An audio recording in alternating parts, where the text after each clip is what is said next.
Team India ने आज जो बेसबॉल खेला है, इसके बाद यहाँ पर इंग्लैंड की टीम ये जिक्र नहीं करेगी,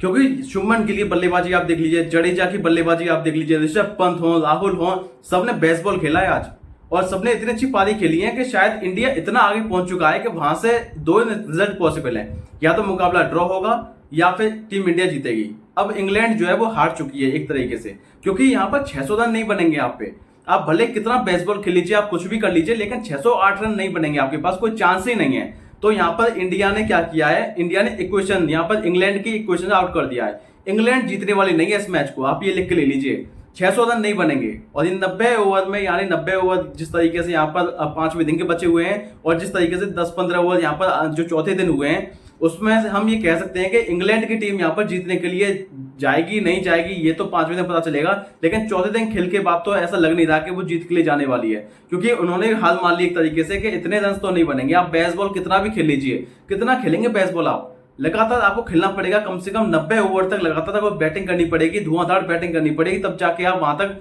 पहुंचने का सोच सकते हैं। लेकिन वो भी ऐसा पॉसिबल नहीं है, क्योंकि ये कोई पावर प्ले नहीं होगा,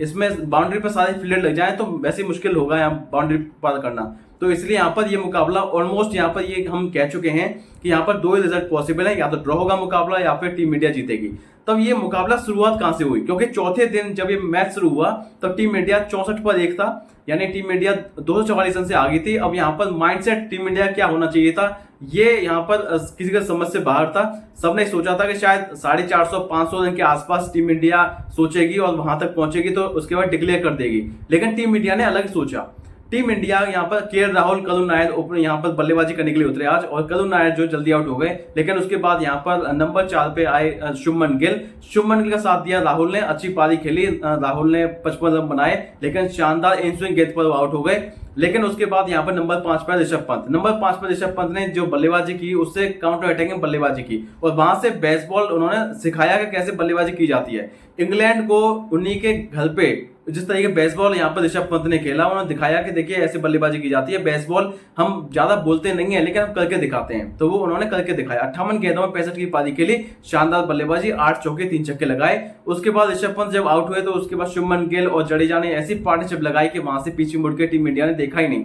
क्योंकि सब लोग सोच रहे थे कि शायद 500 रन पे डिक्लेयर कर देगी टीम इंडिया, 550 पे डिक्लेयर कर देगी, लेकिन टीम इंडिया 600 रन के पार के बाद यहाँ पर टीम इंडिया ने डिक्लेयर करी पारी को, और यहाँ पर जडेजा ने 69 रन बनाए 118 बॉल्स में। वहीं यहाँ पर शुभमन गिल का एक और शतक, यहाँ पर आप सोचिए पहले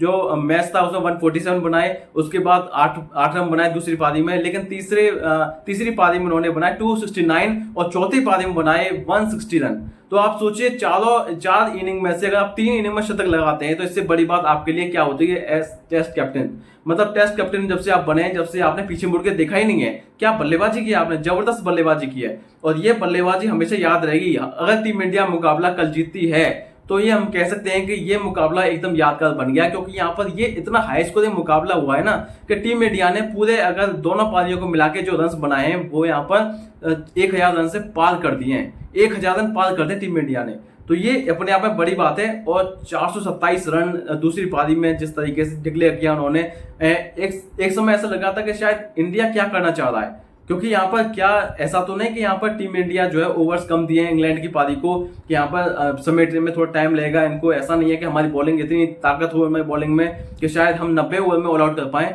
लेकिन फिर भी यहाँ पर एक तो विकेट लेने में कामयाब टीम इंडिया हो चुकी है। और ऐसे में यहाँ पर अब देखना ये होगा कि 5वें दिन यहाँ पर क्या कर पाती है टीम इंडिया, क्योंकि 5वें दिन डिसाइड होगा कि आखिर टीम इंडिया के हाथ में मुकाबला जा रहा है या फिर नहीं जा रहा है। और लेकिन क्योंकि ये मुकाबला इंग्लैंड तो नहीं जीत सकती, इतना तो मैं कह सकता हूँ, क्योंकि यहाँ पर इंग्लैंड को बेसबॉल का बाप खेलना पड़ेगा, तब जाके वो वहां तक पहुंच पाएगी। तो यहाँ पर बेसबॉल इतना सारा हो रहा था ना, कल जो पारी खेले 300 रन की साझेदारी हुई हैरी ब्रूक, जेमी स्मिथ की, तब माइंडसेट इंडिया का भी ये हो गया कि भाई हमको तो एक सेफ टारगेट पर जाना है, ऐसा टारगेट होना चाहिए जो इंग्लैंड वहां तक पहुंच ही नहीं पाए। तो यहाँ पर ये उन्होंने एक सेफ इक्वेशन खेली है कि यहाँ पर हम इंग्लैंड को आउट कर देना इस मैच से, और बाकी 1-2 नतीजे पॉसिबल हैं जिसमें एक मैच ड्रॉ होगा या फिर मैच इंडिया जीतेगी। तो उन्होंने जो है वो दोनों पॉसिबल रिजल्ट रखे हैं। तो अब तक देखना ये होगा कि 5वें दिन बैटिंग कैसी करती है इंग्लैंड और टीम इंडिया गेंदबाजी कैसी करती है, वही डिसाइड करेगी कि ये मुकाबला कहाँ जा रहा है। अगर यहाँ पर मैं बात करूँ किस तरफ जा सकता है मुकाबला, तो इसमें यहाँ पर मुझे ऐसा लगता है कि शायद ड्रॉ के चांस सबसे ज्यादा है इस इसमें मैच की बात करते हैं, क्योंकि यहाँ पर 5वें दिन भी इतना आसान नहीं होगा यहाँ पर गेंदबाजी करना, क्योंकि खासकर जिस तरीके से इंग्लैंड खेलती है, अटैकिंग बल्लेबाजी करती है, तो वो माइंडसेट उनका फिर भी ये रहेगा कि हमको कम से कम 400-500 क्लोज तो जाना ही है। भले हम उतना टारगेट तो नहीं चेस कर पाएंगे, लेकिन फिर भी थोड़ा बहुत तो जाएंगे। तो ये माइंडसेट रहता है उनका। तो ये देखना यही होगा कि इंग्लैंड क्या कर पाती है यहाँ से, लेकिन टीम इंडिया ने पूरी तरीके से बाहर कर दिया है इंग्लैंड को। तो अब देखना होगा ये इंग्लैंड क्या कर पाती है। तो आज का वीडियो, नेक्स्ट वीडियो में मिलेंगे, तब तक